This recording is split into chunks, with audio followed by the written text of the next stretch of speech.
لجپال نبی علیہ السلام نے ارشاد فرمایا، کتنی پیاری حدیث پاک ہے اور ہمارے لیے کتنی بڑی سند ہے۔ کریم لجپال نبی علیہ السلام نے فرمایا کہ جس بندے کے لیے اس کے نماز جنازہ میں اس کی نماز جنازہ پڑھنے کے لیے 100 کے قریب بندے حاضر ہو گئے، اس کی نماز جنازہ میں شریک ہو گئے،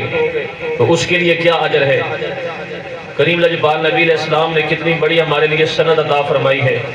حضور علیہ السلام ارشاد فرماتے ہیں، قال رسول اللہ صلی اللہ علیہ وسلم، ما من میت یصلی علیہ امت من المسلمین یبلغون 100 کے قریب بندے حاضر ہو گئے کسی ایک مسلمان کی نماز جنازہ میں، 100 کے قریب بندے پہنچ گئے تو لجپال نبی علیہ السلام فرماتے ہیں کلہم یشفعون لہو، اور سارے کے سارے اس کے لیے شفاعت کی دعا کر رہے ہیں، سارے ہاتھ اٹھا کر اس میت کی بخشش کی دعا کر رہے ہیں۔ اب اس حدیث پاک میں کریم لجپال نبی علیہ السلام نے 100 کا ذکر کیا ہے، تو نبی پاک علیہ السلام کی جو دوسری حدیث پاک ہے، مسلم شریف کے اندر حدیث پاک ہے، اس کے اندر کریم لجپال نبی علیہ السلام نے فرمایا فَيَقُومُ عَلَى جَنَازَةٍ 40 رَجُلًا، جس کی نماز جنازہ کے اندر جنازہ پڑھنے کے لیے 40 مرد حاضر ہو گئے، اور ان سب نے اس میت کے لیے ہاتھ اٹھا کر شفاعت کی دعا کر دی۔